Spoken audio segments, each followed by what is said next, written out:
Welcome back to the Accessible Art History YouTube channel. For the month of August, I chose to do a theme week all about museums. They are essential institutions that help preserve our past for future generations. For today's video, I'm going to cover the history of museums. Due to the pandemic, many of them are hurting financially. I am hoping that this video will bring awareness to just how important they are for society. The word museum derives from the Greek word mosion. It means seat of the muses. Back then, museums were not how we think of them today. Instead, they were more like philosophical schools. This tradition continued in Ptolemaic Egypt, where the pharaoh built a museum as a part of the Library of Alexandria complex. Sadly, it was also destroyed by the fire that took so much knowledge from us. It wasn't until the 15th century that we get a bit closer to the traditional museum. Lorenzo de Medici, the great Renaissance patron of Florence, designed the Uffizi as both an office space and as a building to display his massive art collection. However, the term museum was used more in reference to the collection as opposed to the building itself, since it was a multifunctional space. Finally, starting around the 17th century, museums started to get closer to what we imagine today. They would have been called cabinets of curiosity and were collections curated by the wealthy. They were made up of art and other items that they found interesting. But in the 19th century, things boomed. All of a sudden, there was a drive to make art and science more accessible to the general population, not just the wealthy. There was a rush to create museums and curate collections. In fact, during this period, 100 institutions opened up in 15 years in Great Britain, and 50 opened up in only 5 years in Germany.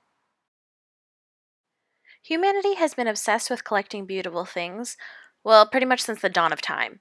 We can see this in Paleolithic burial sites, and even more famously, the pyramids of Giza and the burial chamber of King Tutankhamun.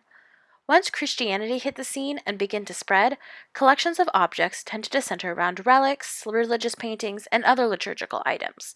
But in these cases, art was not made for simple decoration. It was made with specific and important purposes in mind. It isn't until the Renaissance that we see the concept of art for art's sake develop. The wealthy of society were able to afford to commission pieces to build their collections up.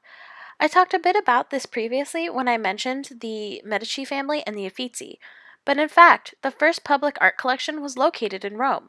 It was the Capitoline Museum, and it was opened by Pope Sixtus IV in 1471.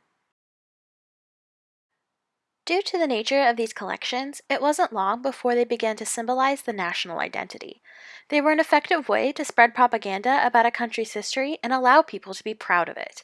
Although many institutions were founded with royal collections, there was also an interest in uncovering archaeological sites. This would allow for further connection to the past and an increased pride in nationality. Today, according to the International Council of Museums, there are about 55,000 museums in 202 countries across the world. That is incredible and speaks to humanity's thirst for knowledge and a sense of belonging. This has been helped by the fact that many museums have been working diligently on digitizing their collections. Now, with the pandemic, this has become even more essential to the survival of these institutions. One of the best and accessible ways this has been done is with Google Arts and Culture. It's a site where you can view thousands upon thousands of objects online in impressive detail. I have a whole video on it on my channel, and I've linked it down below and up in the corner. Museums are an essential part of the human experience. They allow us to connect with the past and understand our future. We can understand our cultural accomplishments as well as reflect on changes that need to be made.